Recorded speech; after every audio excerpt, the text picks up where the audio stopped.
Bienvenue à la deuxième édition du symposium USA France Financial. Je m'appelle Annabelle Palot, je suis la directrice de la Chambre franco-américaine de commerce de Floride et nous faisons ce bel événement en partenariat avec USA France Financial, notre trustee member. Donc, merci messieurs pour cette belle journée. Merci. Alors voilà ce que je vais faire, je vais présenter les intervenants de cette session dédiée aux règles de retraite entre la France et les États-Unis. Alors, juste pour savoir qui va être le premier intervenant.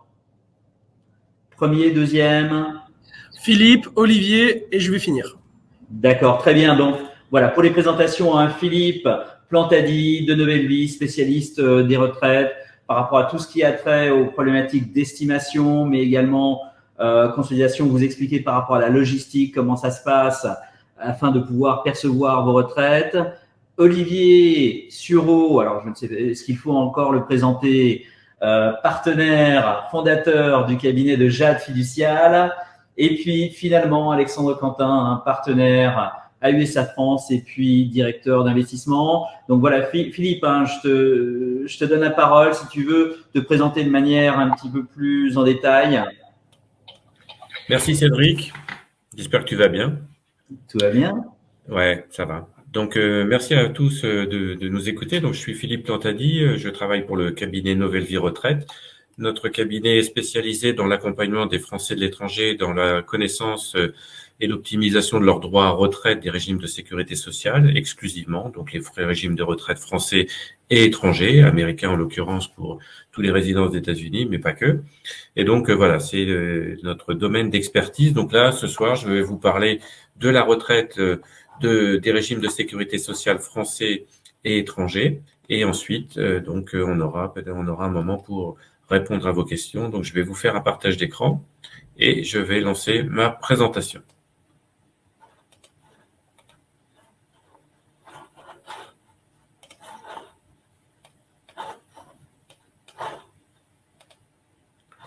Alors, on va parler ce soir des règles de calcul des retraites françaises et américaines. On va toucher du doigt tout ce qui impacte ces droits quand on est expatrié. Et on verra enfin les questions, les options et les conseils qui sont possibles pour vous en tant que Français ayant une carrière internationale. Les règles de calcul et l'impact d'une retraite en France et aux États-Unis. Il faut savoir que la retraite va représenter pour vous plusieurs dizaines d'années de revenus. Donc, c'est une période de la vie où il faut arriver armé. Et donc, il est important pour vous de bien vous y préparer et de bien travailler en amont sur la connaissance de vos droits à retraite en France, à l'étranger, dans les pays dans lesquels vous avez travaillé. En France, il existe 42 régimes de retraite. Chaque catégorie socio-professionnelle a un régime de retraite spécifique avec un régime de base, où on parle de trimestre, et un régime complémentaire qui est un régime en points. Sur cette diapositive, vous avez repris un exemple qui est celui des régimes des salariés. C'est le plus connu, c'est celui où il y a la majorité des personnes qui font leur activité et qui cotisent. Donc, la Caisse nationale d'assurance vieillesse s'occupe du régime de base pour collecter les droits et ensuite verser les pensions. Et les régimes complémentaires sont gérés par un organisme paritaire, Agirc-Arrco. Le premier âge de départ en retraite en France est fixé à 62 ans. À partir de 62 ans, vous pouvez percevoir vos droits avec un abattement si vous ne remplissez pas une condition de trimestre. Et si cette condition de trimestre est remplie, vous pouvez percevoir les droits que vous avez acquis en France au taux plein sans abattement.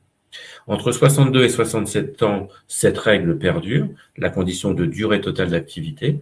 À partir de 67 ans, le taux plein est garanti, la condition de durée n'existe plus. La Caisse nationale d'assurance vieillesse verse votre pension au taux plein sans abattement. Sous certaines conditions, il est possible de partir avant 62 ans, à partir de 60 ans dans le cadre des carrières longues, mais c'est beaucoup plus restrictif. La fameuse durée de carrière qu'il faut justifier pour avoir son taux plein à partir de 62 ans ou entre 62 et 67 ans dépend de votre année de naissance. On est passé progressivement d'une durée de carrière de 160 à 172 trimestres pour les générations qui vont jusqu'en 1973. Donc les générations les plus jeunes doivent justifier de 172 trimestres de cotisation, d'activité, et les cotisations, les générations comme la génération 1953 doivent justifier de 165 trimestres. Donc on y va progressivement, et donc en ce moment, les personnes qui sont nées et qui peuvent percevoir leur retraite à 62 ans doivent justifier de 168 trimestres. Le régime complémentaire Agirc-Arrco est un régime en points, comme bon nombre de régimes complémentaires, quel que soit le régime dans lequel vous avez cotisé. Le calcul des retraites pour les salariés, donc pour le régime de base, on va tenir compte de plusieurs éléments. On va tenir compte des salaires que vous avez perçus en France afin d'établir un salaire annuel moyen sur la durée d'activité que vous avez eue en France. La règle, c'est 25 ans en France, on prend les 25 meilleures années. Si vous avez plus de 25 ans, ça sera cette règle qui va s'appliquer. Les 25 divisé par 25 pour avoir un revenu moyen. Si vous avez 10 ans, on prendra les 10 ans. Donc, il sera plus difficile d'avoir un salaire annuel moyen, qui est la première notion de calcul élevée, sur 10 ans que sur 25 ans, parce qu'en règle générale, quand c'est les 10 premières années d'activité, il y a des années qui sont partielles, et c'est aussi parfois, très souvent, des années de début d'activité avec pas les meilleurs salaires. Ensuite, on va définir un taux de liquidation. Ce taux de liquidation dépend de votre durée de carrière totale. Si vous avez le nombre de trimestres requis en fonction de votre année de naissance, vous aurez le taux maximum de 50%. Si vous avez un manque de trimestres, à ce moment-là, vous allez avoir une minoration qui sera définitive et vous percevrez une retraite minorée jusqu'à votre décès. Ensuite, on procède à une proratisation de votre pension en fonction du nombre de trimestres validés en France par vos activités en France sur la durée d'assurance exigée pour avoir vos retraites à taux plein. Il y a également des validations de trimestres pour les enfants.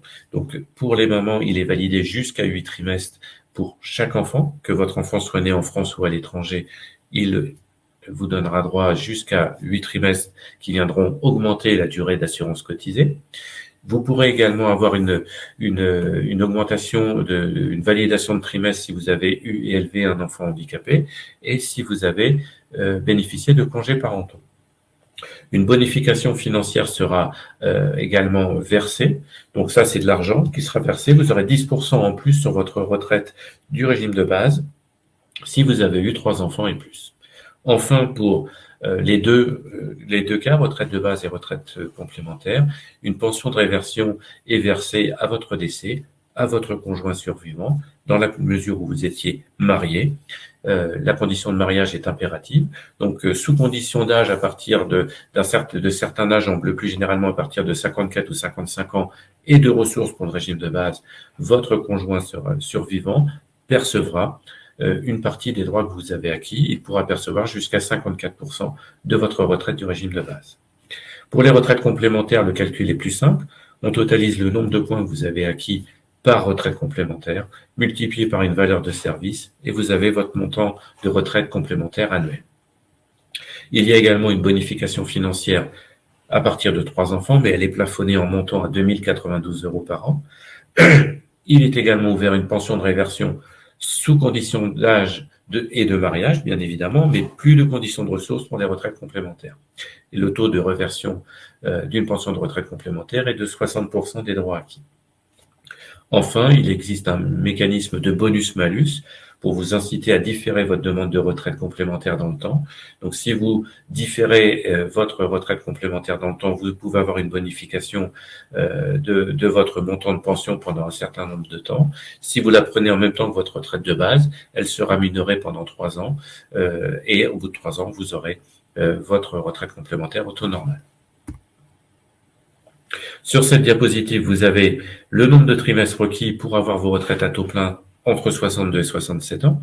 Donc, vous avez les années de naissance sur la gauche, l'âge d'ouverture de droit à 62 ans pour tout le monde, le nombre de trimestres requis. Donc, si on prend quelqu'un qui est né en 1961, qui va avoir 63 ans cette année, vous voyez, il doit justifier 268 trimestres, tout régime confondu, pour avoir sa retraite.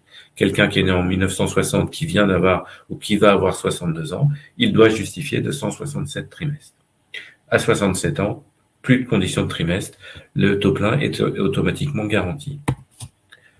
La retraite aux États-Unis. Donc, il existe une convention de sécurité sociale avec la France. Donc, les organismes de sécurité sociale français et américains ont signé une convention qui vise à ne pas vous faire perdre de droits côté France ou côté américain et aussi à optimiser votre droit dans certaines situations. La retraite américaine, l'âge d'ouverture des droits est à 62 ans.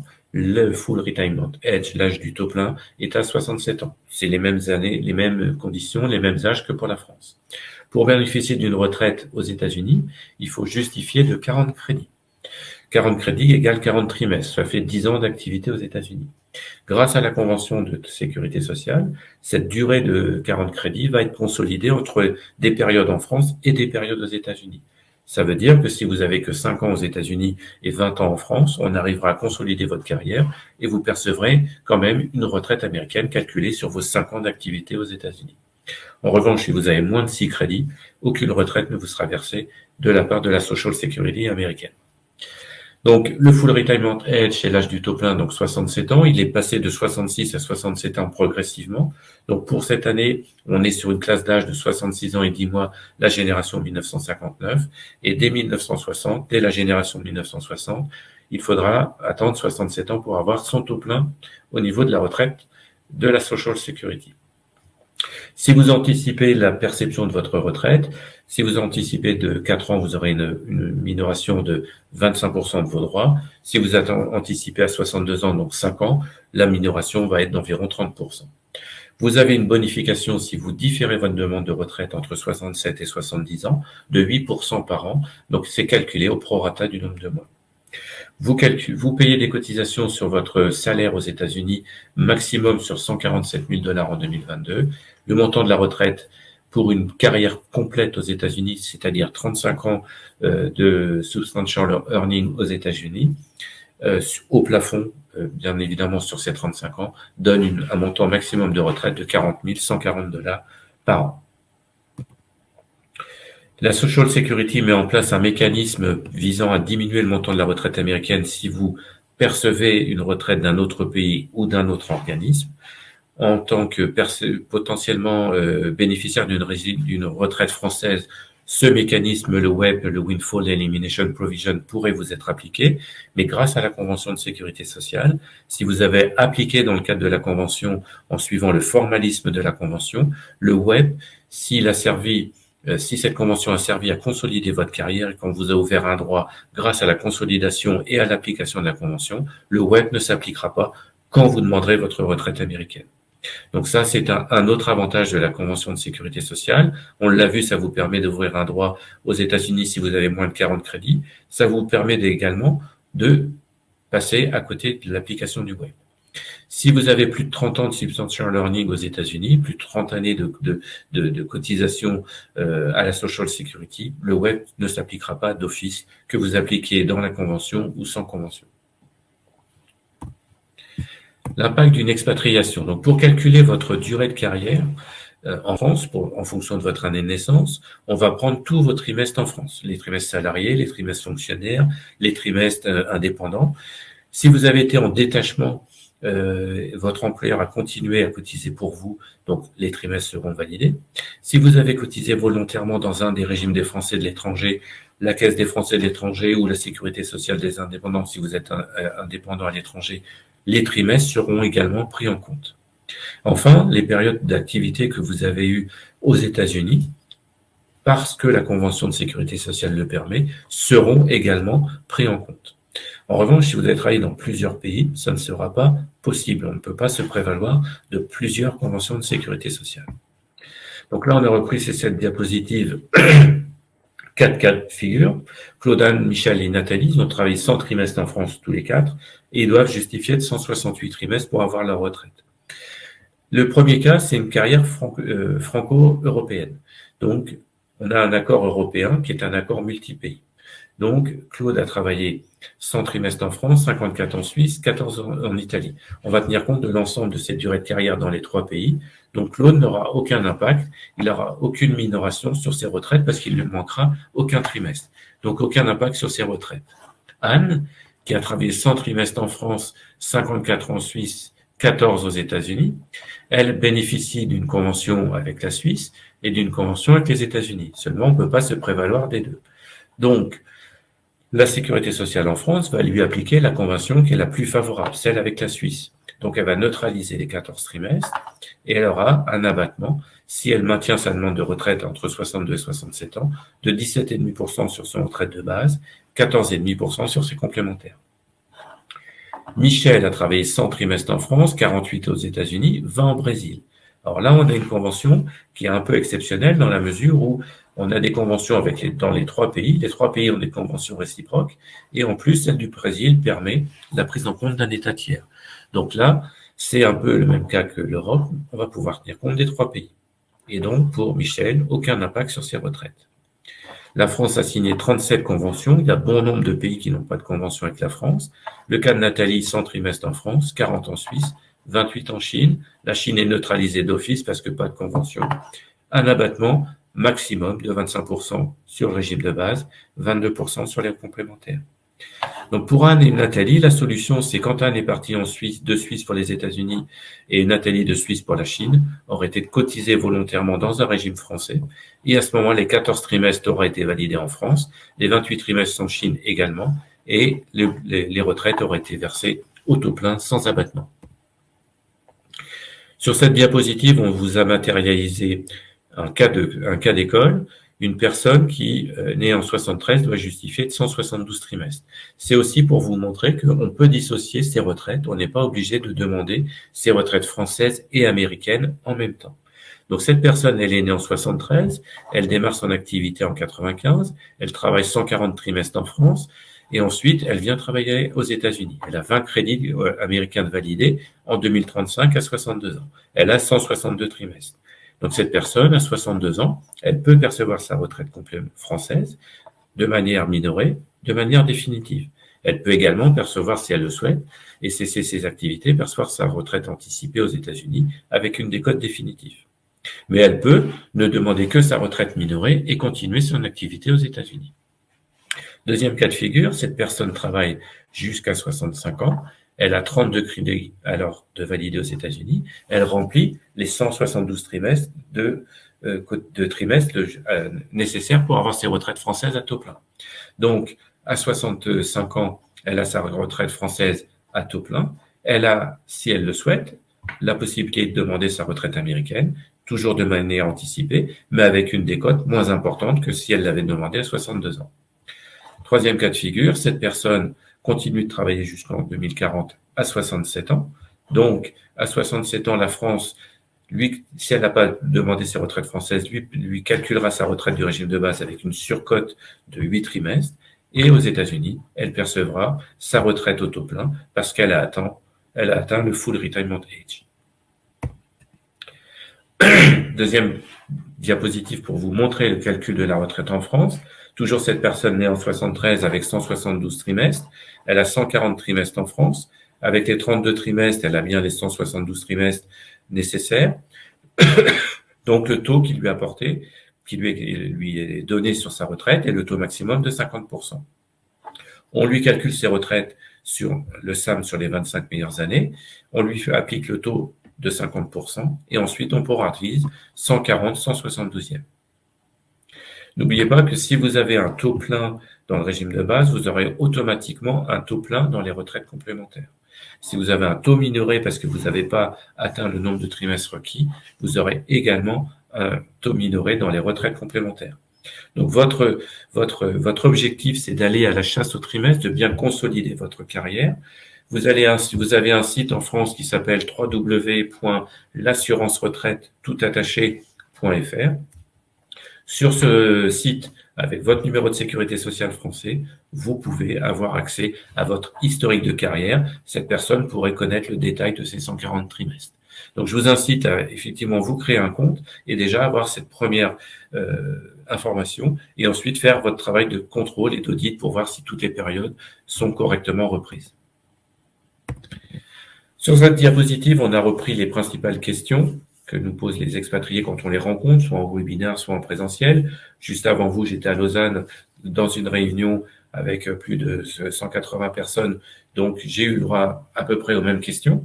Donc, est-ce que j'ai intérêt à cotiser de façon volontaire dans un des régimes des Français de l'étranger? On l'a vu avec la diapositive.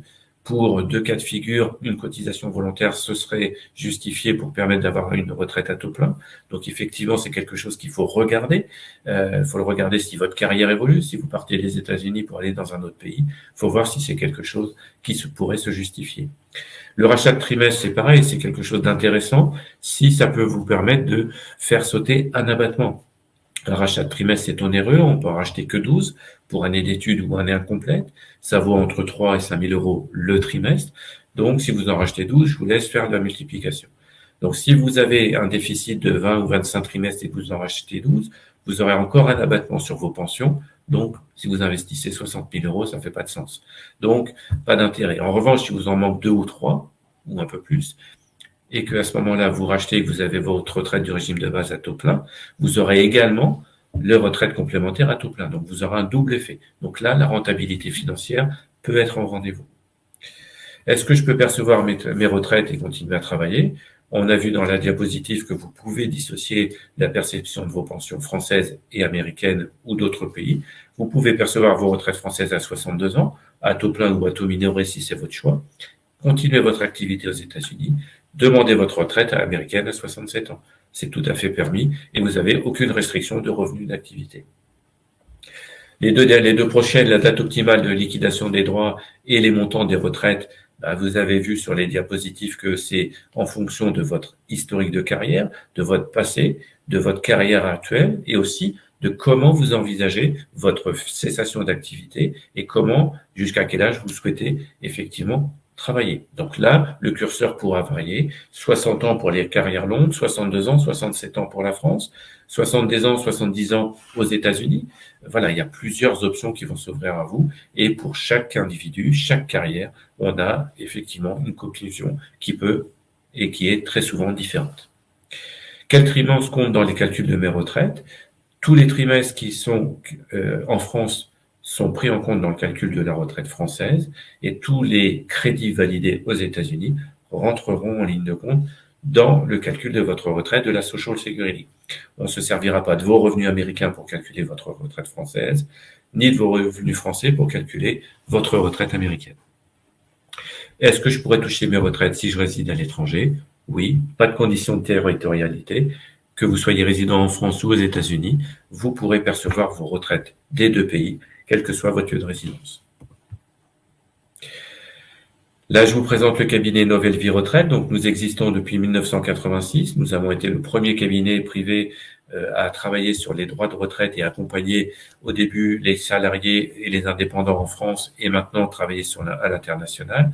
Donc, aujourd'hui, depuis 1986, nous avons acquis une expertise qui nous permet de connaître l'ensemble des régimes français, de connaître bon nombre de régimes européens. Nous avons calculé la retraite du Royaume-Uni, de l'Allemagne, des Pays-Bas, de la Belgique, de la Suisse, de l'Espagne, de l'Italie. Nous savons calculer également la retraite américaine de la Social Security, celle du Canada, celle du Québec et quelques autres supplémentaires. Nous sommes aujourd'hui 35 collaborateurs. Nous sommes certifiés ISO 9001 depuis 2011 et cette certification est tous les ans ou tous les 2 ans renouvelée. Et donc, notre métier, c'est d'aider les Français dans la connaissance de leurs droits en fonction de leur carrière à l'international en France, les droits de retraite en France et les droits de retraite étrangers. Donc, on travaille à 2 moments dans la vie de nos clients. La première, c'est quand on établit un bilan retraite qui permet donc de faire un audit sur les droits passés, de les consolider et de travailler sur des scénarios futurs. Ces scénarios futurs sont travaillés en fonction d'hypothèses de fin d'activité, en fonction de recommandations également qui sont faites et de calculs d'optimisation quand c'est possible. Et ces calculs sont faits et sont étayés sur des calculs de rentabilité. Donc toutes les options sont envisagées. La retraite progressive, le cumul emploi-retraite, le rachat de trimestre, le chômage en fin de carrière quand la personne rentre en France. On a des clients qui travaillaient, qui étaient aux États-Unis avec un contrat français et donc quand ils sont rentrés en France, le retour a été un peu compliqué. Donc il y a eu une négociation et une rupture de contrat, donc une ouverture de droit au chômage en France avec un fort impact sur la retraite. Donc ça, c'est des choses qu'on nous sommes en mesure d'accompagner, de recommander à nos clients. Donc voilà, donc c'est des choses effectivement qu'il est important de connaître. Donc le bilan retraite, c'est un audit des droits que vous avez acquis, une consolidation, une vérification de tous les trimestres et ensuite un calcul précis des montants de retraite que vous allez percevoir, que ce soit les retraites françaises et étrangères. Ensuite, à partir de là, on voit les options, on analyse toutes les options qui sont applicables à votre situation pour vous permettre d'optimiser, soit en montant, soit en date de perception. Aussi, on peut vous permettre d'anticiper la perception de vos pensions et de vous permettre de percevoir 2 ou 3 ans de pension supplémentaire. Et ça sera une option qui va être analysée, calculée et développée en termes de scénario d'optimisation. Le deuxième moment où on voit nos clients, c'est dans la liquidation de leurs droits. Donc, liquider les droits retraite, c'est demander ces droits retraite. Donc, dans cette prestation, nous sommes l'interlocuteur des organismes. Nous prenons l'ensemble des démarches administratives à notre compte. Donc, on initie la demande aux États-Unis quand on réside aux États-Unis à travers la Social Security. En ce moment, c'est un parcours du combattant d'instruction pour une pour une retraite demandée en française, demandée depuis les États-Unis. Il faut compter entre 18 et 24 mois de délai d'instruction. Donc, c'est un travail très rébarbatif et exhaustif de relance, de suivi des organismes français. Il faut également suivre la Social Security, savoir si elle transmet bien la demande en France. Donc tout ça, c'est travaillé et c'est fait par un expert qui prend en charge votre situation et votre dossier personnel. Donc pour ces 2 prestations, on fonctionne sous forme d'honoraires. Ce sont des honoraires qui sont forfaitaires, qui sont versés en une seule fois pour une mission définie, soit un bilan, soit une liquidation retraite. Et à partir du moment où vous vous engagez avec Nouvelle Vie, vous savez le montant des honoraires que vous allez devoir vous acquitter. Et ces honoraires, ils sont vraiment individualisés en fonction de votre parcours, en fonction de vos attentes, en fonction du nombre de pays que vous avez. Donc voilà, vous avez mes coordonnées, donc Philippe Plantadi, Cédric m'a présenté tout à l'heure, vous avez mon téléphone sur cette diapositive, il est renvoyé sur mon cellulaire en permanence. Si je ne peux pas répondre, vous pouvez me laisser un message. Le mieux, c'est potentiellement de m'envoyer un email à l'adresse philippe.plantadi@nouvellevie.com et on conviendra d'un rendez-vous, un rendez-vous téléphonique, un rendez-vous Zoom. C'est gratuit, sans engagement, et nous prendrons le temps de discuter de votre situation. Et à ce moment-là, on verra les préconisations et si il est envisageable de prendre en charge votre situation. Donc voilà, j'ai fini la présentation sur les retraites obligatoires de sécurité sociale française et étrangère et américaine, pardon.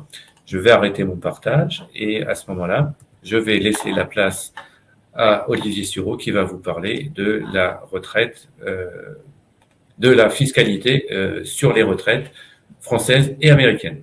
Très bien, merci Philippe pour ces précisions. Comme d'habitude, et juste pour te dire, il y a pas mal de questions pour toi. On essaiera de revenir à la fin de la session sur ces questions. Donc, je passe la main de suite à Olivier.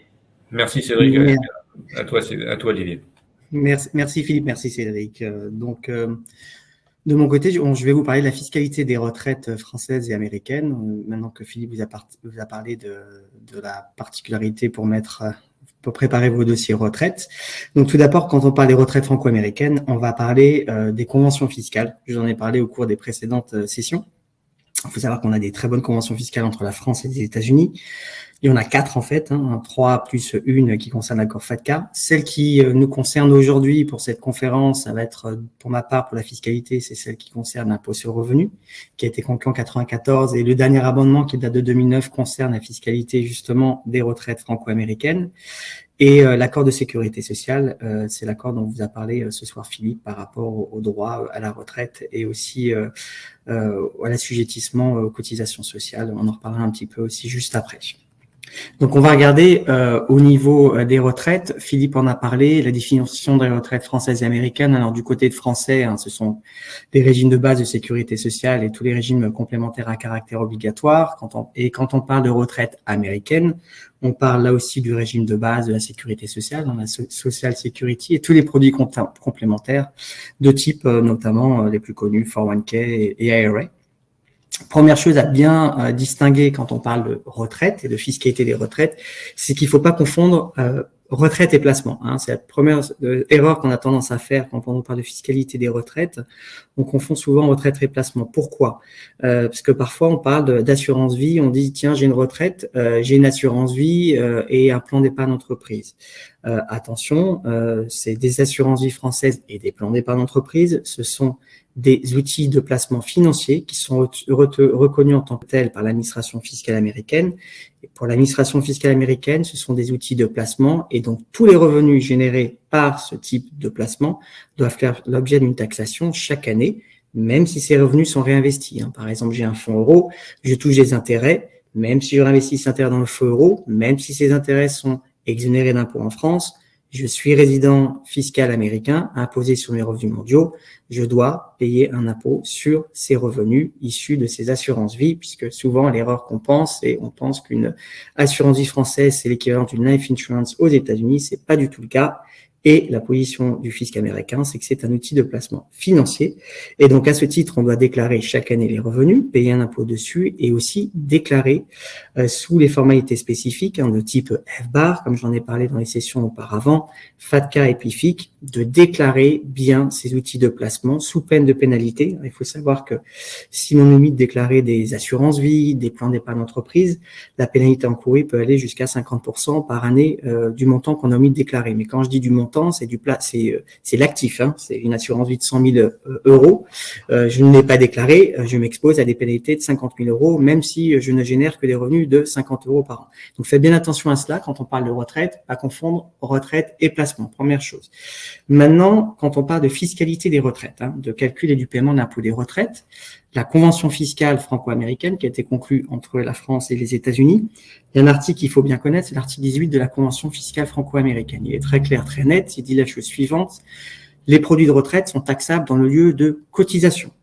On verra tout à l'heure les deux cas de figure, mais ça veut dire que je suis taxable uniquement et exclusivement dans mon lieu de cotisation. J'ai cotisé en France, je serai taxable en France sur mes retraites, même si je suis résident fiscal américain au moment de percevoir mes retraites.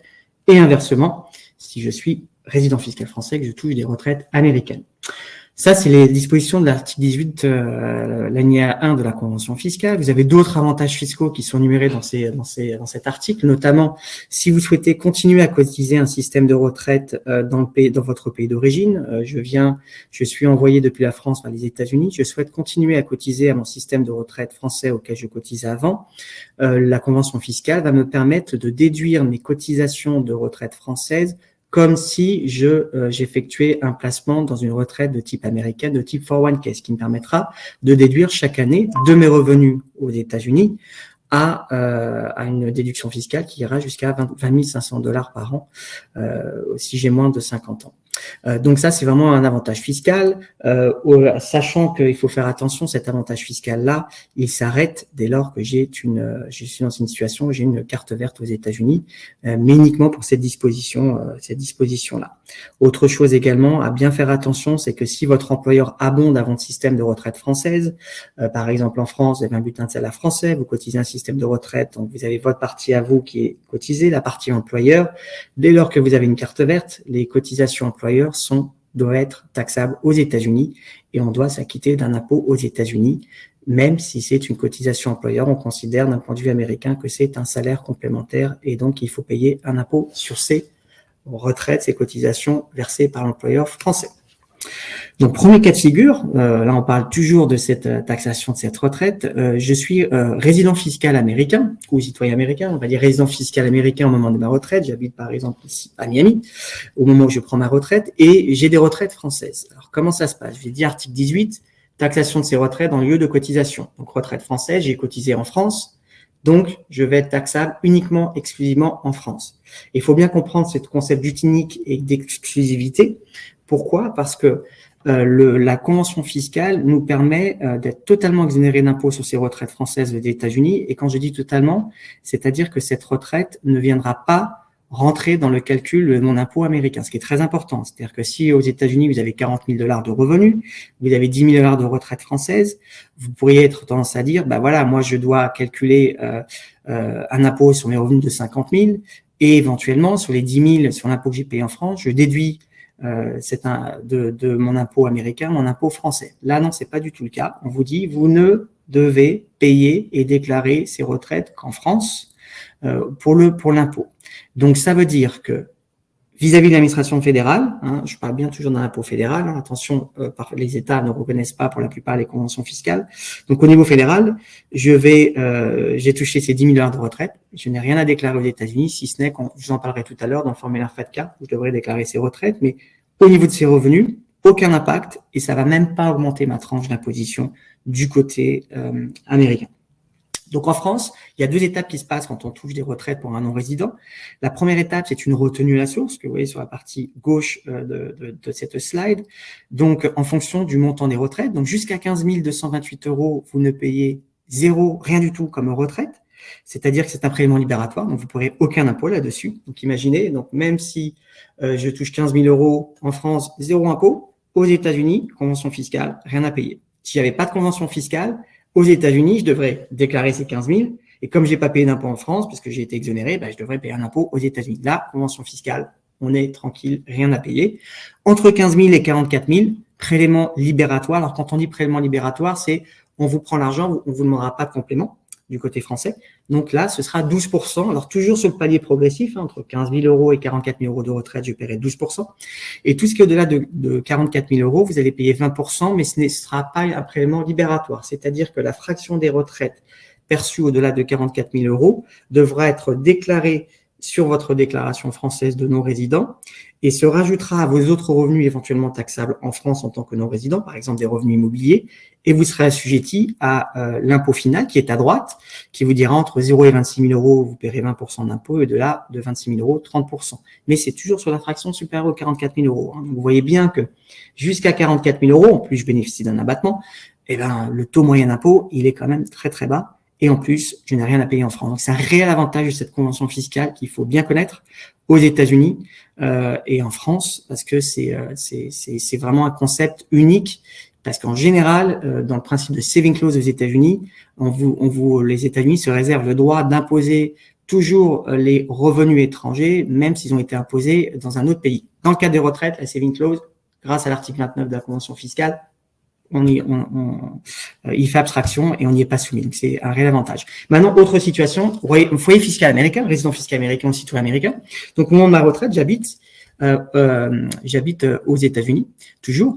Là, on est toujours dans le même cas de figure. Donc, j'ai touché d'un côté mes retraites françaises, je suis taxé qu'en France. Maintenant, je touche des retraites américaines. C'est simple, retraites américaines, elles sont taxables aux États-Unis. La France peut rien me demander puisque je n'habite pas, je suis pas résident fiscal français.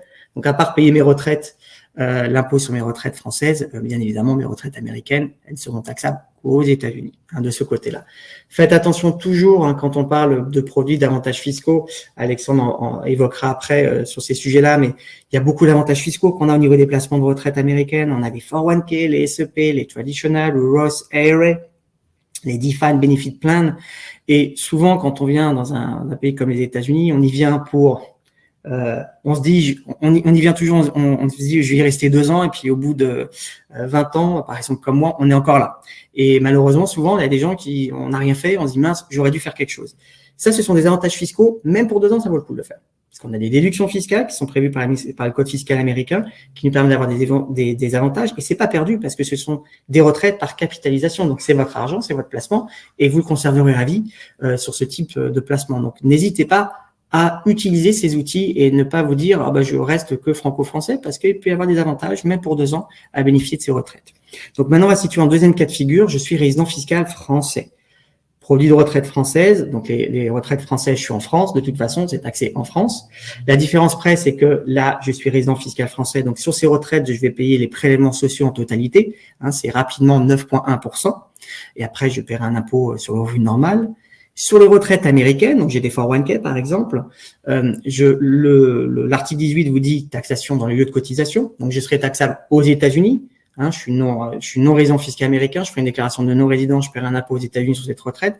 En France, je ne serai pas taxable en France, mais en revanche, ces mêmes retraites américaines, contrairement à ce que je vous évoquais tout à l'heure dans le cadre du résident fiscal américain qui n'avait pas déclaré ses retraites françaises dans le calcul de sa tranche d'imposition, là, dans le droit interne français, même quand on est exonéré d'impôt sur le revenu par le biais d'une convention sur un produit de retraite, par exemple, il faut quand même qu'on le rentre pour calculer la tranche d'imposition sur les autres revenus qui seront taxables en France. Donc, vous ne paierez pas d'impôt, on ne paiera toujours pas d'impôt au principe, pas d'impôt sur ces retraites américaines en France, mais on l'intégrera pour calculer notre taux moyen d'imposition qui va s'appliquer sur les autres revenus taxables et qui restent taxables en France. Vous avez dans la slide les tranches d'imposition lorsqu'on est résident fiscaux, français, les tranches d'imposition qui s'appliquent en France. N'oubliez pas également que aux États-Unis, on aura des systèmes de retenue à source qui s'appliqueront quand on est non résident. Donc sur la Social Security, ce sont des prélèvements libératoires qui s'appliqueront, qui seront de 30%. Sur les autres produits de type 401k, par exemple, on aura un prélèvement à la source qui s'appliquera de 30%, mais nous pourrons déposer une déclaration de non résident pour calculer l'impôt définitif et se faire rembourser du différentiel si l'impôt a été trop prélevé au niveau de ces 30%. Attention au cas particulier aux États-Unis des notions d'expatriate et de covered expatriate. Parce que certains d'entre vous pouvez vous dire, j'ai cotisé à une retraite américaine, je veux rentrer en France pour ma retraite et j'ai le passeport américain ou j'ai une carte verte que j'ai depuis un certain nombre d'années et j'ai pas envie de m'enquiquiner à rentrer en France et à devoir continuer à faire des déclarations fiscales aux États-Unis, donc je veux pas m'embêter avec ça. Je rends mon passeport américain ou je rends ma carte verte. Alors, une notion qui existe aux États-Unis qui s'appelle la notion d'expatriate et de covered expatriate.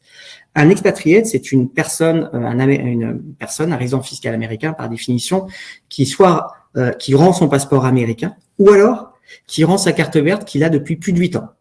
Sachez qu'une année entamée est une année écoulée. Donc, j'ai obtenu ma carte verte l'année dernière, en novembre, ça compte une année. Je la rends en janvier cette année, ça compte une année. Donc, en fait, avant 8 ans, c'est 6 ans. Donc, à partir du moment où vous décidez de rendre cette carte verte, on va vous dire, vous êtes expatrié. Maintenant, on va regarder, est-ce que vous êtes covered expatriate? Et un covered expatriate, c'est une personne qui, soit a un patrimoine mondial qui dépasse 2 millions de dollars, enfin, d'abord, qui paye un impôt moyen de 172 000 $ par an au cours des 5 dernières années. Donc, c'est le premier cas de figure. Si, au moment où je rends ma carte verte, mon passeport, en moyenne, je payais par an 172 000 $ d'impôt au fisc américain, c'est plus dur d'y atteindre. Si ce premier critère ne rentre pas, on regarde votre net worth, ce qu'on appelle le patrimoine net mondial. Si ce patrimoine net mondial est supérieur à 2 millions de dollars, je suis covered expatriate. Mais attention, dans les 2 millions de dollars, on va prendre tout ce que vous avez partout dans le monde, moins les dettes. Ça va être l'immobilier français, par exemple, l'immobilier américain, les actions américaines, les actions françaises, mais également les plans de retraite.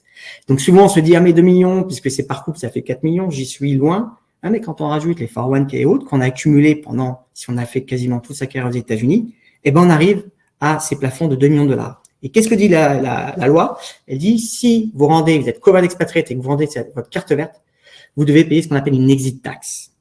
Et une exit tax, c'est ce qu'on appelle ici une expatriation tax, elle va s'appliquer à la fois sur toutes les plus-values latentes, donc les plus-values latentes générées sur votre patrimoine à l'instant où vous rendez ce passeport, cette carte verte. J'ai du patrimoine, j'ai un plan d'action qui vaut $1 million que j'ai acheté pour 500 000, ça me fait 500 000 de plus-value. Ça, c'est la première chose. On va dire que vous avez réalisé 500 000 de plus-value, même si c'est fictif. Mais en plus de cela, on va dire qu'on considère que vous liquidez vos plans de retraite américaines, et notamment 401k IRA. Et donc, on va dire, même si vous êtes bloqué, vous devez payer un impôt sur vos retraites américaines accumulées au moment où vous abandonnez votre carte verte. Imaginez l'impact. Donc, on a des possibilités de demander un sursis d'imposition. Ça marche notamment pour les IRA. Mais faites attention à cela parce que le fait de rendre son passeport, sa carte verte, quand on a des retraites, ça peut avoir une conséquence fiscale importante alors qu'on pense que ça ne peut ne pas en avoir. Donc, bien faire attention à cette chose-là. Pour conclure, les formulaires qu'il faut connaître quand on touche des retraites françaises, notamment. Du côté américain, quand je suis résident fiscal américain, je touche des retraites françaises, il faut que j'invoque les conventions fiscales, donc c'est le formulaire 8833, mais s'il n'y a pas d'obligation de l'attacher à votre déclaration fiscale en cas des retraites, je recommence toujours de le faire. Le formulaire 8938, qui est le formulaire FATCA, qui dit qu'on doit déclarer ses actifs financiers lorsqu'ils dépassent 50 000 $ si on est célibataire, 100 000 $ si on est marié, et figurent parmi les actifs financiers les plans de retraite. Donc, si vous avez des plans de retraite, vous devez les déclarer, et ce, même si vous ne connaissez pas les valeurs. Par exemple, vous allez me dire, mais moi, je ne connais pas la valeur de ma plan de retraite français. Et bien, en fait, par défaut, on va dire soit vous déclarez le montant des cotisations que vous faites dans l'année, soit le montant des distributions que vous avez perçues dans l'année, ou alors, par défaut, vous mettez 0, mais il faut indiquer ce plan de retraite sur ce formulaire 8938. Dans le FBAR également, si vous avez des plans de retraite complémentaires placés dans des organismes financiers en France, il faut le déclarer dans les FBAR. Ça, c'est du côté américain. Du côté français, il faudra déposer votre déclaration fiscale d'impôt sur le revenu. Alors, la 2042, c'est celle qui va reprendre les revenus qui ont été dégagés, vos retraites notamment. Et le 2041E, c'est celui qui va reprendre le prélèvement à la source, dont je vous évoquais tout à l'heure, que vous avez bien été prélevé à la source sur les retraites. Et ce formulaire est très important parce que si vous ne le remplissez pas, on va considérer par défaut que l'intégralité de vos retraites sont au-dessus des 20% de retenue à la source. Donc, il faut bien remplir ce formulaire 2041E. Et là, on a bien évidemment, en tant que non-résident, un centre des impôts dans lequel on dépend, qui est le service des impôts de Noisy-le-Grand. Donc, je vous ai mis l'adresse et ça, vous pouvez bien évidemment les contacter pour toute question. Donc, voilà un petit peu globalement le schéma des retraites. Je vous ai mis notre contact également, mais de toute façon, l'équipe de USA France Financial pourra le partager. Voilà, je pense que c'est bon de mon côté, Cédric. Très bien, parfait. Merci Olivier. Alors voilà, on va passer vers Alex le temps qu'il mette sa présentation. Juste un petit mot pour vous dire qu'à 6 heures, il y a une autre session sur les investissements immobiliers en France depuis les États-Unis. Alors, on risque de déborder un petit peu sur cette session. Donc voilà, vous avez le choix. Soit vous restez avec nous pour terminer cette session sur les règles de retraite, ou bien vous pouvez rejoindre l'autre session sur l'immobilier en France. En tout cas, ne vous inquiétez pas, on a le replay, donc tout est toujours, vous pouvez toujours revoir ceci par la suite. Voilà, donc Alexandre, je te donne la parole. Merci beaucoup. On va donc parler maintenant de la retraite du côté américain et comment se positionner de manière optimale pour pouvoir assurer ses vieux jours. Pour rappel, à USA France Financial, nous sommes maintenant une équipe de 15 personnes. On est basé à Philadelphie, San Francisco, Los Angeles, Miami et New York. Et nous permettons aux cadres, aux entrepreneurs français qui sont basés ici aux États-Unis de pouvoir gérer leurs problématiques financières. Donc, ça prend bien évidemment en considération tous les aspects, que ce soit de succession, de retraite, de protection familiale, de placement. Tous les aspects qui puissent avoir un impact sur notre futur financier, on est capable d'apporter une valeur ajoutée. Et cela, que nous restions pour le reste de notre vie ici aux États-Unis ou qu'on rentre un jour en France ou ailleurs, nous avons cette capacité d'ajouter cet élément de flexibilité ou de portabilité si besoin. Notre équipe est composée de talents, que ce soit des diplômés notaires, coordinateurs fiscaux, directeurs de planification avancée et d'investissement. Et l'ensemble de ces acteurs sont là pour votre futur et succès financier ici aux États-Unis. Lançons-nous dans le vif du sujet et parlons de stratégie patrimoniale. Dans un premier temps, rentrons déjà dans ce que j'appellerais la stratégie patrimoniale dite classique. Quand je dis classique, c'est celle avec laquelle nous avons d'une certaine manière été éduqués. En France, nous n'avons pas eu d'éducation telle quelle financière, on n'a pas eu de cours au collège ou au lycée sur la finance, mais d'une certaine manière, nous allons répliquer un petit peu ce que l'on peut penser en termes de meilleure stratégie patrimoniale et voilà à quoi ça ressemble. En phase d'accumulation, quand on travaille, on va pouvoir mettre de l'argent de côté, on va se diversifier, on va diversifier dans différentes classes d'actifs, on va mettre du cash à la banque, on va faire de l'assurance vie, de l'immobilier, du financier, des programmes de retraite, etc. On va diversifier notre patrimoine, puis un jour, quand on ira à la retraite, on va essayer de vivre des revenus de notre patrimoine et tout simplement, un jour, voilà, ce sera la problématique de la succession. On décédera et ce qui restera sera donné à nos enfants. On aura peut-être essayé d'optimiser un petit peu d'un point de vue de la fiscalité en amont, mais voilà un petit peu l'idée d'accumulation de richesse, vivre de ces revenus de richesse et le jour du décès, ce qui restera passera à la génération future. Je pense que vous me suivez un petit peu en termes de logique. Il faut savoir que cette stratégie-là, c'est la meilleure stratégie en France. Il n'y a pas vraiment d'autres alternatives. Voilà ce que font la majorité des personnes puisque c'est la meilleure stratégie en France. Quand nous nous expatrions à l'étranger, quand on vit maintenant aux États-Unis ou dans un autre pays, on va intrinsèquement essayer d'utiliser cette même stratégie pour pouvoir construire du patrimoine et vivre de ses revenus pour le reste de notre vie et ainsi de suite. La problématique de cette stratégie, c'est que si le but du jeu, c'est de garder le style de vie, malheureusement, cette stratégie est vouée à l'échec. Elle est vaine, je peux croiser les doigts autant que je veux, par exemple pour mes parents qui sont basés en France, qui sont exactement dans cette stratégie-là, qui sont maintenant retraités, qui vivent des revenus de leur patrimoine en plus des revenus de retraite de base et complémentaires, et essayent de générer un peu de revenus de leur patrimoine et de garder leur style de vie pour le reste de leur vie. La problématique, c'est que qu'on le veuille ou non, quand on partira à la retraite, on va faire face à une vingtaine de risques qui va mettre tellement de pression au quotidien que ça va être extrêmement compliqué de garder le style de vie. Je ne vais pas faire l'ensemble des 20 risques, mais je vais mettre en exergue les 4 premiers et les 4 majeurs. Premièrement, c'est la longévité. Le fait que nous avons la chance maintenant de potentiellement vivre 10 ans, 15 ans, 20 ans, 30 ans, 40 ans, voire plus à la retraite, c'est très bien, c'est une très bonne chose, c'est une avancée de la santé, etc., de l'hygiène et ainsi de suite. Donc c'est très bien qu'on puisse avoir une très longue vie, mais la problématique, c'est que plus on va être en vie d'un point de vue de la planification financière, plus cette longévité va être un coefficient multiplicateur en termes de risques sur tous les autres risques, puisqu'on va devoir faire face à potentiellement plusieurs crises financières, immobilières, etc., pendant une très longue période de temps. Donc la longévité est le premier risque, le risque le plus important du succès potentiel de votre planification financière. Deuxièmement, c'est l'inflation. Je n'ai pas beaucoup à vous convaincre là-dessus. On est en train de vivre une hyperinflation en ce moment que l'on espère limiter dans le temps de par l'intervention des banques centrales mondiales et notamment de la Banque centrale américaine qui monte énormément les taux d'intérêt cette année pour faire face à l'inflation. Mais la réalité, c'est qu'en attendant, quand on veut aller acheter des produits au supermarché ou aller au restaurant, on sent la note. Il y a une vraie augmentation justement du coût de la vie. Et donc, il faut que nos revenus puissent augmenter au moins au niveau de l'inflation pour garder notre style de vie. Troisièmement, c'est la taxation. Il faut savoir qu'on est dans un bas historique aux États-Unis au niveau de la fiscalité des revenus. On est à 37% au taux marginal supérieur. Nous étions à 39,6% il y a encore 4 ans. Nous étions à 70% dans les années 70, à 93% dans les années 30-40. Nous sommes sur un bas historique. On peut s'attendre dans les décennies à venir à une potentielle augmentation des taux de fiscalité et ainsi de devoir payer plus d'impôts et d'avoir moins d'argent pour notre style de vie. En plus, avec la problématique de la dette actuelle, il y a eu des injections massives de liquidités depuis 2008.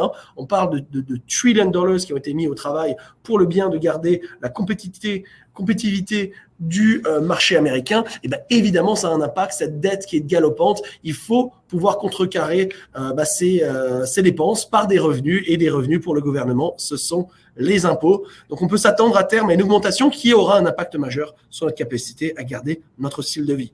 Et enfin, c'est la volatilité. C'est-à-dire le risque global, déjà de gérer du revenu sur notre stratégie, mais également et surtout l'ordre des rendements. Qu'est-ce que ça signifie? C'est qu'un crash du marché financier, par exemple, à l'âge de 92 ans, aurait beaucoup moins d'impact qu'un crash du marché financier à l'âge de 62 ans, par exemple. Il faut savoir que les 5 années avant la retraite et les 5 années après la retraite, cette zone de 10 ans, c'est la zone la plus dangereuse de toute la planification financière. S'il arrivait quelque chose de majeur à ce moment-là précis de ces 10 années, tout ce qu'on aura pu mettre en place, même si on a été le meilleur de toute la planification financière pendant ces 30 premières années, j'ai envie de dire, d'accumulation de richesse, s'il y avait quelque chose de majeur à ce moment-là, on aura un impact négatif maintenant pour le reste de notre vie. Une des stratégies par défaut que l'on entend souvent, c'est quand on a un portefeuille de type dans son 401k, dans son programme de retraite, la raison pour laquelle on va augmenter la valeur des obligations au niveau du portefeuille, c'est pour réduire la volatilité du portefeuille.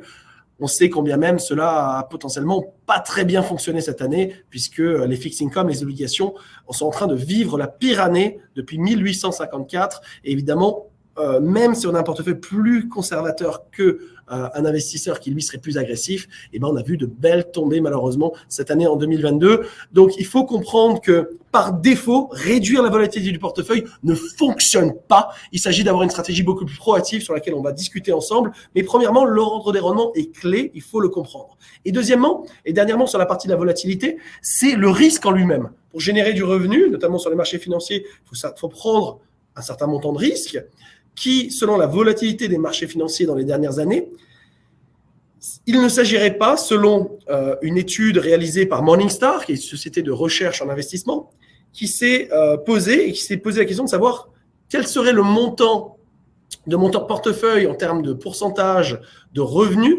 qui serait acceptable pour pouvoir avoir des revenus pour le reste de ma vie et à quel pourcentage de succès. Et ils en sont arrivés à la conclusion qu'il ne faudrait pas prendre plus de 2,81% de rendement annuel de revenus de notre portefeuille pour avoir 99% de chances de succès.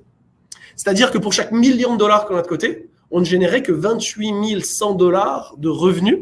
Et ainsi, potentiellement, pour pouvoir garder le style de vie, il va falloir mettre des millions et des millions et des millions de dollars de côté pour potentiellement garder le style de vie attendu.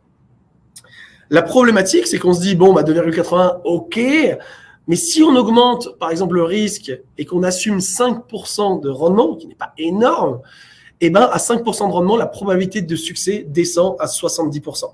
Et si demain, je vous dis que vous avez un vol pour Paris et que vous n'avez que 70% d'arrivée à destination, est-ce que vous prenez le vol ? Eh ben, c'est exactement cela, la problématique de la planification financière. Est-ce qu'on va prendre plus de risques en phase d'accumulation pour accumuler un montant sur lequel on va être confortable, sur des montants qui dit acceptable d'avoir le garantie de notre revenu pour le reste de notre vie, ou bien on va peut-être avoir pas assez d'argent, d'être un petit peu short et d'augmenter le risque de notre planification financière à la retraite et ainsi potentiellement se retrouver en situation de difficulté. Ces 5 risques majeurs sont que les risques primaires. À cela vont s'ajouter les autres 15 risques de la planification financière à la retraite, notamment l'augmentation des coûts de la santé, la problématique de sénilité, etc. Beaucoup de risques qui vont s'ajouter, qui vont mettre encore plus de pression à une stratégie dite à la française, avec malheureusement, heureusement, les avantages d'être français et nos valeurs. On n'aime pas les dettes, etc. On est des bons épargnants, etc. On a des valeurs en tant que Français, mais en termes de planification financière stratégique, malheureusement, on a été, j'ai envie de dire, compartimenté dans notre façon de penser. Et malheureusement, cette stratégie est vouée à l'échec si on reste de cette manière-là. L'opportunité est d'être résident fiscal américain. Le fait que nous ayons un lien aujourd'hui avec les États-Unis nous ouvre des portes, des solutions stratégiques. On va même pas parler encore, alors aujourd'hui, de rendement, de diversification. On l'a vu dans d'autres conférences. N'hésitez pas à revoir l'ensemble des conférences aujourd'hui. J'ai notamment adressé la problématique des investissements sur les marchés financiers ce matin. N'hésitez pas à le revoir. Et d'un point de vue juste stratégique de votre planification et d'avoir une stratégie optimale, on va pouvoir se retrouver dans une meilleure position. L'opportunité, donc on la voit sur le côté gauche, c'est d'avoir un lien avec les États-Unis aujourd'hui, peu importe si dans 2 mois, 2 ans, 20 ans, 30 ans ou à la retraite, ou peu importe, on est ailleurs, le fait qu'on soit aujourd'hui avoir ce lien fort avec les États-Unis va nous ouvrir des portes et évidemment, on n'a pas besoin de visibilité sur notre prochaine résidence. L'objectif qu'on va pouvoir accomplir, puisque nous avons l'opportunité d'avoir une stratégie optimale dans la manière dans laquelle on va structurer ces actifs, c'est de pouvoir générer plus de revenus, payer moins d'impôts, prendre moins de risques et assurer sa succession. Et évidemment, quand on va travailler avec notre clientèle, l'ensemble de nos recommandations sont ad hoc à chaque situation. Mais je vais vous donner déjà stratégiquement sur quels axes on va pouvoir travailler. Alors, tout d'abord, la stratégie à la française, c'est ce qu'on appelle en anglais une stratégie qu'on appelle de probability based. C'est basé sur la probabilité des rendements sur lesquels on va pouvoir générer des revenus. À cela, qui est la base, c'est d'ajouter et de complémenter stratégiquement cette stratégie de base avec 2 stratégies qu'on appelle une de flooring et l'autre de bucketing. Alors, je m'exprime. La stratégie de flooring, c'est la compréhension, dans un premier temps, que nous avons 2 types de dépenses dans notre vie. Nous avons d'abord les dépenses dites de base, où nous avons besoin, par exemple, pour se loger, pour se nourrir, pour se vêtir, etc. Des dépenses sur lesquelles on serait confortable. Si on a un montant de revenus qui rentrerait à la retraite pour ces dépenses dites basiques, on pourrait être confortable. Et puis après, on a différents types dits discrétionnaires, d'aller au restaurant, d'aller chercher son café le matin, etc., de voyager, etc. Ce sont les dépenses dites discrétionnaires, ce que j'appellerais le fun money. L'objectif premier, c'est de s'assurer que l'on puisse avoir des revenus garantis pour le reste de notre vie, pour les dépenses dites primaires, de base. Et on va avoir un certain nombre d'actifs pour pouvoir le faire. On va faire un point dans un deuxième temps. On va voir quels sont les actifs qu'on va pouvoir utiliser, les sources de revenus pour avoir des revenus garantis pour le reste de notre vie. Le reste après de nos actifs vont pouvoir nous servir dans une stratégie dite de bucketing. Maintenant, avec le reste de nos actifs, c'est la compréhension qu'à la retraite, en fait, la manière dans laquelle généralement on pense à la retraite que d'une seule phase. On accumule de l'argent et puis un jour, on partira à la retraite et on voit en fait la retraite que d'une seule phase. Alors qu'en fait, normalement, si tout se passe bien à la retraite, nous allons passer par 3 phases. La première phase, c'est ce que j'appelle les go-go years. Nous avons la vitalité, la santé, la motricité. On peut en profiter, on peut aller voyager, on a les enfants, les petits-enfants, on veut faire plaisir à la famille, etc. On va être dans une capacité de pouvoir dépenser de l'argent et se faire plaisir. Et on touche du bois. On espère que cette période dure le plus longtemps possible. Et généralement, c'est là où on va passer dans cette deuxième phase, cette slow go zone. On va perdre un petit peu en mobilité, en motricité. On va perdre un petit peu de notre tonicité au niveau de notre santé. Et malheureusement, petit à petit, on va pouvoir passer plus de temps dans les livres, devant Netflix, etc. De par notre mobilité, motricité qui s'atténue. Et ainsi, on va par défaut dépenser un peu moins d'argent. Et enfin, et malheureusement, c'est la dernière phase de notre vie, c'est ce que j'appellerais les no-go years. Les pépins de santé vont se développer, on va commencer à être alité, et ainsi, ce sera la dernière phase de notre vie. Et il faut savoir que les dépenses liées à la santé vont pouvoir augmenter de manière exponentielle. Donc, en termes de dépenses à la retraite, c'est ce qu'on appelle la courbe du sourire, où en fait, vous allez pouvoir dépenser plus d'argent au début, puis un peu moins d'argent au milieu et de nouveau plus d'argent en fin de vie, en plus du potentiellement la volonté de peut-être laisser quelque chose à la génération future. Donc, c'est une courbe du sourire et ainsi l'objectif stratégique en termes de planification financière, c'est de pouvoir dédier certains actifs à certaines phases de notre vie. De faire en sorte, par exemple, que de 85 ans à plus, potentiellement, de se dire j'ai mis de l'argent de côté pour 85 ans plus, pour à la fois finir mes vieux jours tranquillement et d'avoir assuré la succession, et ce qui maintenant pourrait me permettre, entre par exemple 65 ans et 85 ans, dans ces 20 premières années de retraite, d'avoir un nombre d'années défini et d'avoir maintenant un montant d'argent défini à pouvoir dépenser. Et donc, cette combinaison de flooring, bucketing et probability based va pouvoir nous permettre d'être dans une meilleure position. Alors, commençons par le flooring. Quelles sont les 5 sources qui vont nous permettre d'avoir des revenus garantis pour le reste de notre vie? Alors, premièrement, on l'a vu avec Philippe Plantadi, c'est la sécurité sociale française. On va pouvoir coupler cela aux revenus de sécurité sociale américaine. On l'a vu avec Philippe, vous allez pouvoir faire bénéficier de la convention bilatérale, vous avez besoin que de quelques trimestres ici et de la convention pour pouvoir bénéficier également d'un chèque qui arriverait du côté américain. La combinaison de ce que vous allez avoir du côté français et du côté américain sera votre sécurité sociale de base entre les deux, plus les complémentaires de retraite françaises, Agir, Carco, etc. Du côté américain, si vous travaillez encore pour une compagnie qui a ce qu'on appelle des pension plans ou defined benefit plans, si vous avez encore de la chance, alors que dans les années 60, 60% des compagnies avaient des defined benefit plans pour le bénéfice de leurs employés, c'est-à-dire des revenus garantis à vie pour leurs employés. Maintenant, il n'y a plus que 13% des compagnies aux États-Unis qui ont encore ce type de plan pour les employés. Si vous en avez encore, tant mieux. Et enfin, c'est ce qu'on appelle les annuities. Ce sont des rentes garanties pour le reste de votre vie. Ce sont des pensions privatisées que vous pouvez, vous, mettre en place de votre côté. la combinaison de ces 5 sources, de manière optimale, devrait être au niveau de vos revenus que vous pensez. Votre chiffre est très personnel, que vous pensez être le chiffre des revenus sur lesquels vous vous sentez sécurisé. Si vous pensez par exemple que 5 000 $ par mois, s'il y a 5 000 $ par mois sur lequel vous pouvez vous sentir confortable, si maintenant il y a 5 000 $ par mois qui rentrent de manière complètement garantie, peu importe les impacts externes à votre planification financière ou autre, rentrent de manière complètement garantie à vie, vous allez pouvoir vous sentir confortable maintenant avec le reste de vos finances, de pouvoir le dépenser avec beaucoup plus de liberté d'esprit pour vos dépenses dites fun money, ce play check, de voyager, les enfants, les petits-enfants, etc. Parce que quoi qu'il arrive, vous serez confortable.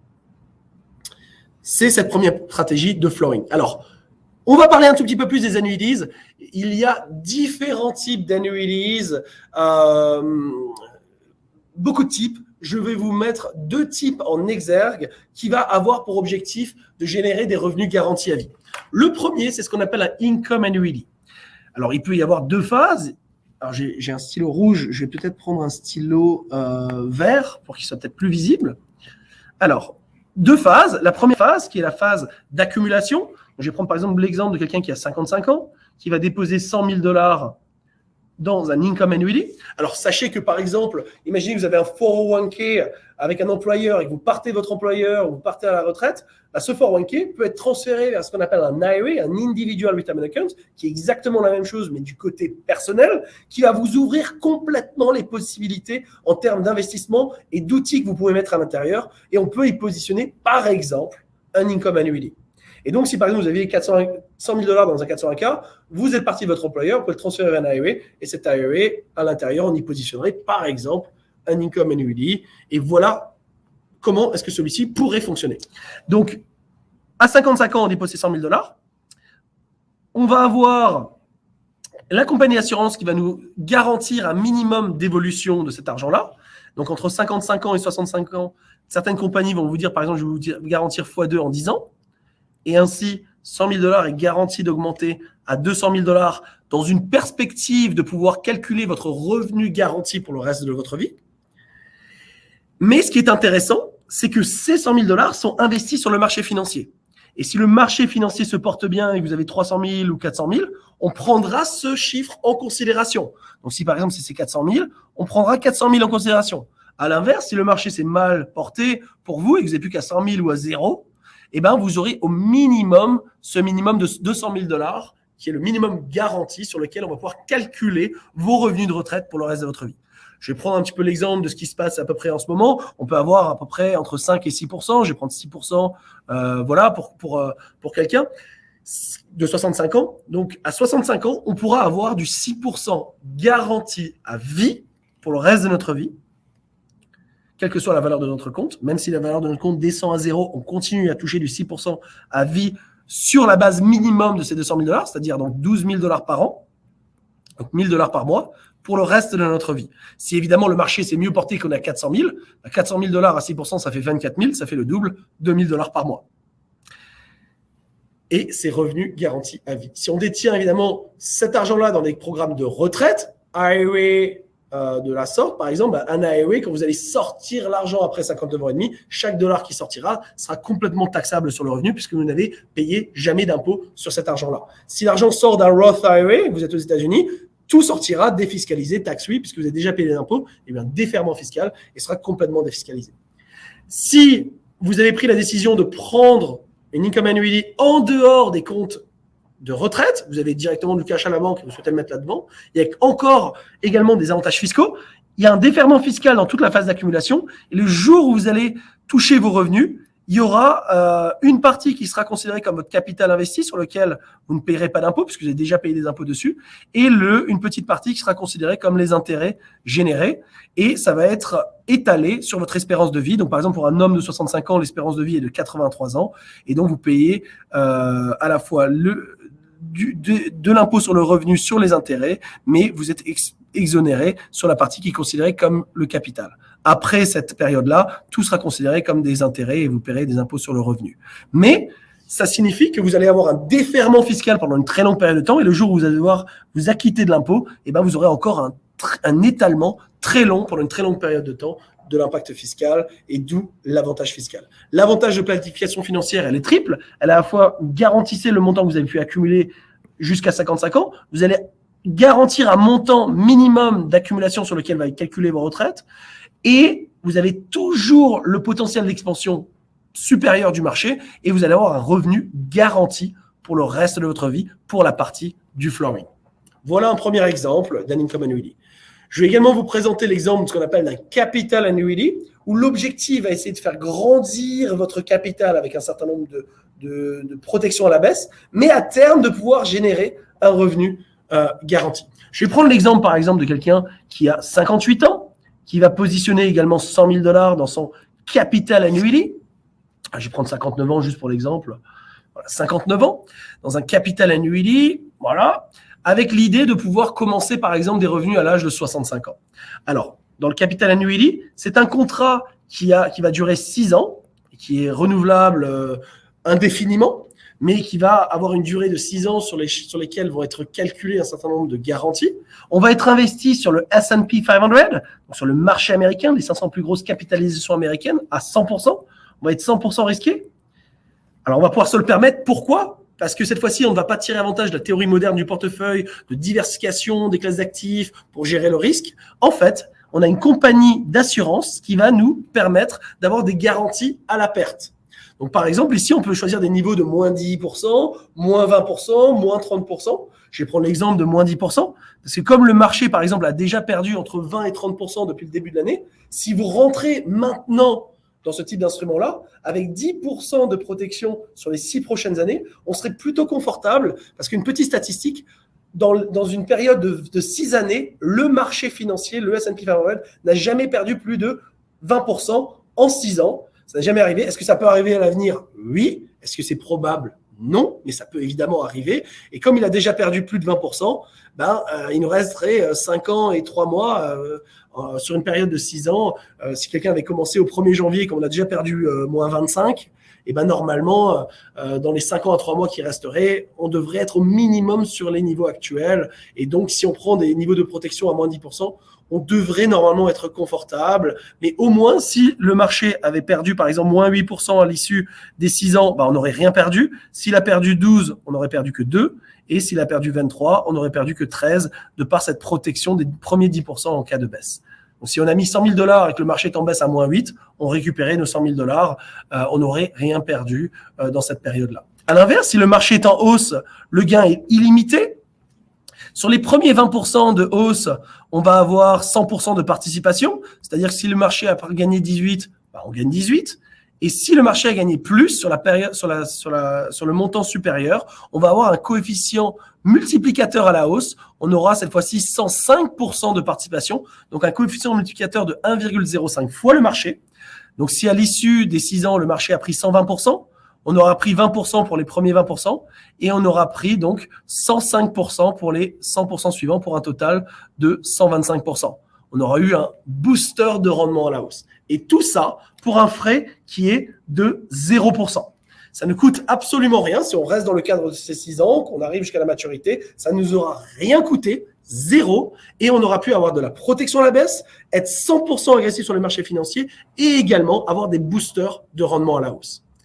Et ce qui est intéressant, donc on peut mettre cela en place, ça nous coûte 0. Si on est confortable de payer un rider, un income rider, qui viendrait au-delà, donc en overlay au-dessus, qui coûterait par exemple 1,25%, donc 1,25% de frais annuels, et d'avoir ce rider, et ce rider va nous permettre d'avoir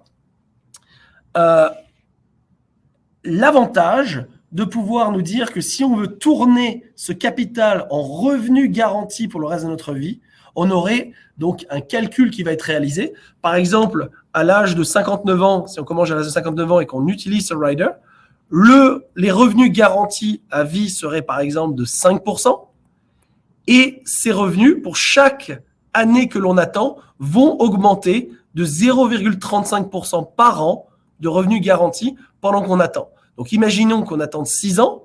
Donc, 6 fois 0,35%, ça nous fait 2,1%. Donc, 5% plus 2,1%, ça nous fait du 7,1% de revenus garantis à vie sur la valeur du compte qu'il y aura à 65 ans. Donc, vous aurez à la fois des boosters de rendement à la hausse, de la protection à la baisse, 0 frais dans le cadre d'un capital annuity de base. Si vous êtes confortable d'ajouter des frais à 1,25, vous pouvez ajouter donc une option qui vous permettra donc à 65 ans d'avoir du 7,1% de revenus garantis à vie. Et si vous n'êtes pas obligé, quand vous commencez, de dire à 65 ans, plus vous attendez et plus ça va augmenter de 0,35%, plus vous attendez et après vous aurez des revenus garantis à vie sur des montants potentiellement plus élevés, 7%, 8%, etc., que si on partait par exemple sur un income annuity. Et l'avantage du income annuity, en comparaison, lui, il va avoir des minimums de là où on pourrait être à terme, alors que là, on table vraiment sur une augmentation potentielle du marché. Voilà un petit peu ce qui existe au niveau de ces instruments qui pourront s'incruster dans la stratégie de flooring. Je vais finir cette présentation pour introduire à la fois la stratégie de bucketing et l'intégrer dans la stratégie globale. Alors, voilà comment ça va s'articuler. Donc, pour ce faire, je vais assumer un certain nombre de variables qui sont aléatoires, peu importe ce que je vais assumer, puisque le but de cette présentation, c'est de vous prouver qu'il y a une stratégie qui est plus forte qu'une autre. Donc, je vais assumer que quelqu'un prenne par exemple sa retraite à 65 ans, avec un capital qui représente l'ensemble de son capital, 100% de son capital, qui est diversifié, à la fois en immobilier, en financier, dans un 401k, en cash à la banque, potentiellement en valeur de business, etc. On est diversifié et on vaut par exemple 1 million de dollars, peu importe le montant. Ça peut être 500 000, 1 million, 5 millions, 10 millions, peu importe. On a accumulé un patrimoine sur lequel, dans une stratégie à la française, on aura assumé un rendement, par exemple 5%, on peut assumer 7, 3, 5, peu importe. On va assumer 20% de taxation et ça veut dire que sur 1 million de dollars, on a du 4% net et donc 40 000 dollars de revenus annuels. Si on a de l'immobilier, on a un bien qui fait 1 million, on le loue 3 000 dollars par mois ou 3 200 dollars par mois, ça nous fait 4 000 dollars, 40 000 dollars par an et on fait ça pour le reste de notre vie. On va essayer d'augmenter les loyers chaque année pour faire face à l'inflation et voici notre stratégie de base à la française. On a vu ensemble que cette stratégie va être extrêmement compliquée pour pouvoir garder le style de vie. On a la problématique évidemment de longévité, de taxation, d'inflation, d'ordre des rendements et du risque en lui-même qui va mettre à mal cette stratégie à la française. Donc voici l'alternative qui est à notre disposition en tant que résident fiscal américain. Au lieu d'avoir 1 million de dollars ici, l'idée c'est de n'avoir que 800 000 dollars et d'avoir un autre actif ici de 200 000 dollars qui va nous permettre de pouvoir à la fois gérer le risque dans la stratégie globale et qui va nous permettre d'être beaucoup plus adapté, mieux positionné de manière optimale. Et celui-ci va avoir les caractéristiques qui va augmenter de manière optimale, en plus d'avoir une perspective d'assurance décès qui va arriver à l'âge de 100 ans où ces deux courbes vont se croiser et qui va continuer à augmenter à 3 à 5% à l'avenir au-delà de 100 ans, mais qui va nous permettre d'avoir une épargne qu'on appelle cash value et une assurance décès qui va nous suivre, qui va nous permettre d'avoir des rendements qui sont garantis, qui vont augmenter de manière garantie pour le reste de notre vie. Et bien cet actif, malheureusement, il n'existe pas en France, mais il existe ici aux États-Unis. Et c'est ce qu'on appelle de la Cash Value Life Insurance, ou WALI, Wealth Accumulation Life Insurance. Donc, je vais appeler ça WALI. C'est un instrument d'assurance vie à l'américaine qui est garanti d'augmenter. Et si nous avions à peu près 200 000 dollars d'épargne à l'âge de 65 ans, nous aurions également une assurance décès de 550 000 dollars. Donc, en cas de décès, c'est 550 000 dollars qui partent à notre famille, plus les 800 000 dollars à l'âge de 65 ans. Et en cas où on est encore en vie, on a 200 000 dollars d'épargne que l'on peut utiliser pour n'importe quelle raison, à n'importe quel moment. Ce cash est disponible pour n'importe quelle raison. Mais si de manière stratégique, on se dit qu'entre 65 ans et 85 ans, on ne va pas toucher à cet argent, on va le laisser courir. Comme il a 3 caractéristiques. Premièrement, il est garanti d'augmenter. Deuxièmement, avec des attentes qui sont plus fortes que l'inflation et également tax-free, défiscalisé, peu importe où on est dans le monde. Donc, c'est un rendement qui est supérieur à l'inflation sur le long terme. On s'attend de 3 à 5% net de frais, net d'impôts, qui est tax-free et également qui est garanti d'augmenter. On va pouvoir compter dessus à l'avenir, quoi qu'il arrive. Comme on va pouvoir compter dessus, qui est supérieur à l'inflation et tax-free, on va pouvoir se dire que ces 200 000 dollars vont doucement mais sûrement vont augmenter à environ de 550 000 dollars. Et en cas de décès ici, on aura un death benefit de 750 000 dollars. Donc, 550 000 dollars à l'âge de 85 ans, ça va pouvoir être un montant qui potentiellement est confortable pour finir ses vieux jours tranquillement. Et en cas de décès, on laisserait 750 000 $ tax-free au lieu de 1 million de $ qui soit taxable.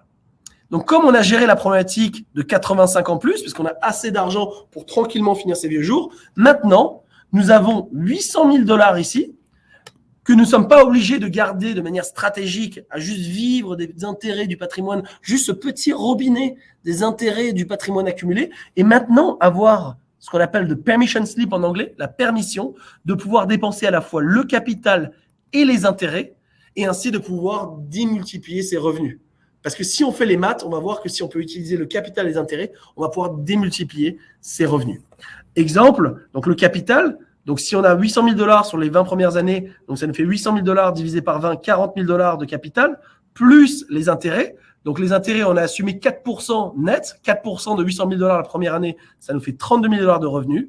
Et donc, ça nous fait un total de 72 000 $ de revenus comparé à 40 000. Sur 20 ans, ça fait de 40 à 60% de revenus supplémentaires. La problématique de l'inflation est complètement annihilée.